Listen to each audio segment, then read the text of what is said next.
Bonjour à tous, je suis Adeline, femme, entrepreneur et passionnée par la santé et le bien-être féminin.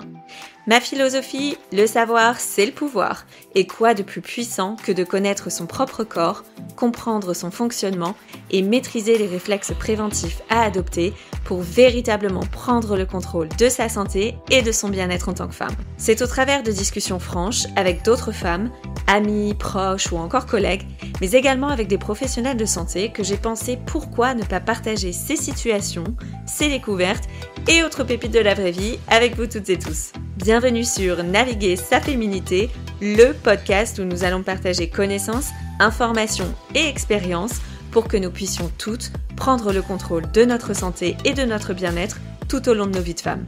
Alors, c'est parti!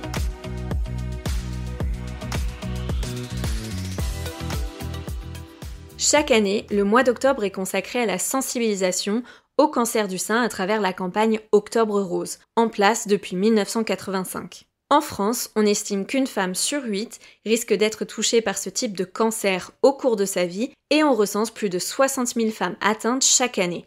Il est donc essentiel de faire avancer la recherche pour mieux comprendre l'origine de la maladie et mieux la traiter, tout en diffusant les mesures préventives et de dépistage à mettre en place. Dans cet épisode, nous allons passer en revue les informations essentielles concernant le cancer du sein, en passant par les facteurs de risque, les mesures préventives, le dépistage, ainsi que les traitements actuellement disponibles. Quelques informations pour commencer afin de mieux comprendre ce type de cancer. Le cancer du sein est le cancer le plus fréquent chez les femmes en France, puisqu'il représente 33% des cancers féminins. Il existe plusieurs types de cancer du sein, mais les plus courants sont le carcinome canalaire infiltrant. Il se développe dans les canaux dits galactophores, c'est-à-dire les canaux qui transportent le lait maternel. Il représente environ 80% des cancers du sein. Le second est le carcinome lobulaire infiltrant. Il se développe, lui, dans les lobules. Il s'agit des glandes qui produisent en fait le lait maternel et représente 5 à 15% des cancers du sein. Un cancer du sein peut également être classifié en fonction des caractéristiques biologiques de ces cellules qui permettent notamment de mieux cibler les traitements. Les cellules cancéreuses sont donc testées pour déceler la présence de récepteurs hormonaux, aux œstrogènes et à la progestérone, mais aussi à un récepteur de facteur de croissance appelé HER2. On estime que dans 70 à 80% des cas, le cancer du sein est hormonodépendant, c'est-à-dire que les hormones jouent un rôle dans la prolifération des cellules cancéreuses. On parle de cancer du sein triple négatif lorsque les cellules cancéreuses ne présentent aucun récepteur hormonaux ni de récepteur HER2.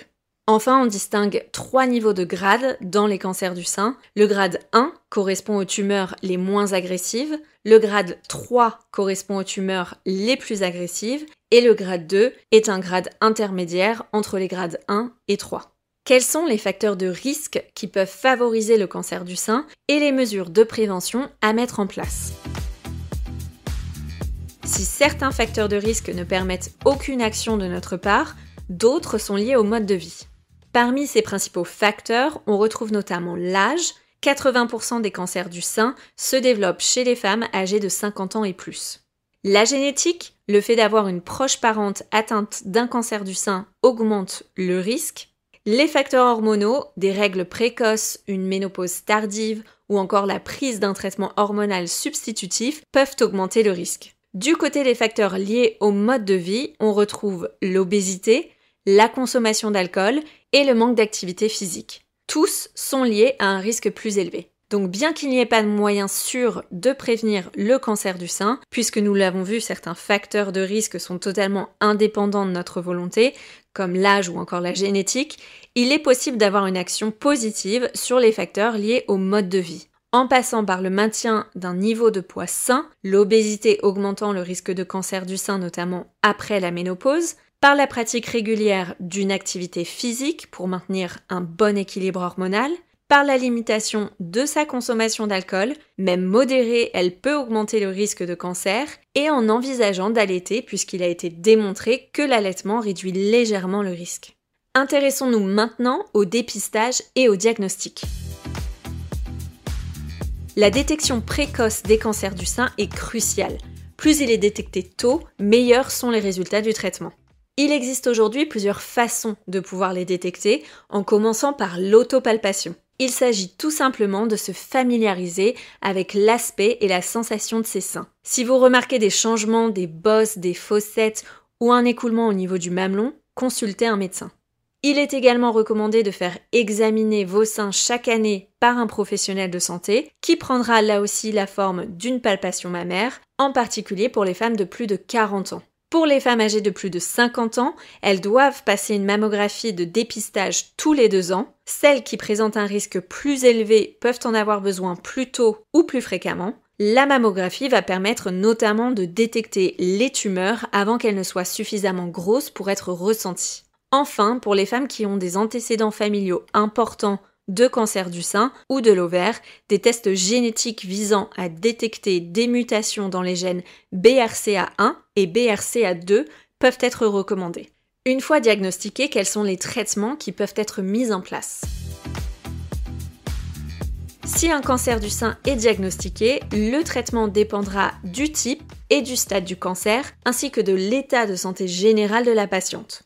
Parmi les options de traitement disponibles, on retrouve la chirurgie. Il peut s'agir d'une tumorectomie, où seule la tumeur est enlevée, ou d'une mastectomie, à savoir l'ablation complète du sein. La radiothérapie est souvent utilisée après la chirurgie et va cibler les cellules cancéreuses restantes dans le sein. La chimiothérapie est utilisée pour détruire les cellules cancéreuses et est souvent recommandée si le cancer s'est propagé ou s'il est agressif. L'hormonothérapie, elle, est adaptée aux cancers à récepteurs hormonaux positifs. Les traitements médicaux qui bloquent les hormones peuvent être très efficaces. Enfin, la thérapie ciblée, il s'agit en fait d'un traitement médical qui va cibler spécifiquement les cellules cancéreuses comme celles qui sont HER2 positives. Ce qui est important de garder en tête, c'est que chaque traitement est unique. La lutte contre le cancer du sein commence par la sensibilisation et le dépistage précoce. Plus le cancer du sein est détecté tôt, mieux il est possible de le traiter. C'est la raison pour laquelle les autopalpations, les examens cliniques et les mammographies sont si importants. Ces gestes et mesures peuvent véritablement sauver des vies. Si vous êtes actuellement confronté à un diagnostic du cancer du sein, sachez que vous n'avez pas à affronter cette épreuve seul. Il existe de nombreuses ressources pour vous aider, qu'il s'agisse de professionnels de santé qui peuvent vous guider dans votre parcours ou de groupes de soutien qui permettent de rentrer en contact avec d'autres personnes qui comprennent ce que vous vivez. Parfois, le simple fait d'en parler peut alléger la charge émotionnelle. Alors ce mois-ci, encouragez les femmes de votre entourage à se faire dépister, partagez l'information sur les réseaux sociaux et si vous le pouvez, soutenez la recherche. N'oubliez pas, chaque petit geste compte. Pour plus d'infos sur le sujet, je vous laisse tous les liens en description de l'épisode. Si vous avez la sensation d'avoir découvert quelque chose de nouveau sur vous-même, votre corps ou votre santé aujourd'hui, je vous encourage vraiment à partager cet épisode avec les femmes qui vous entourent. Votre expérience et vos réflexions pourraient faire toute la différence dans la vie de quelqu'un d'autre. Pensez à vous abonner pour ne pas passer à côté du prochain épisode. Et si vous avez envie de donner un coup de boost à ce podcast, n'hésitez pas à nous laisser 5 étoiles. À très vite!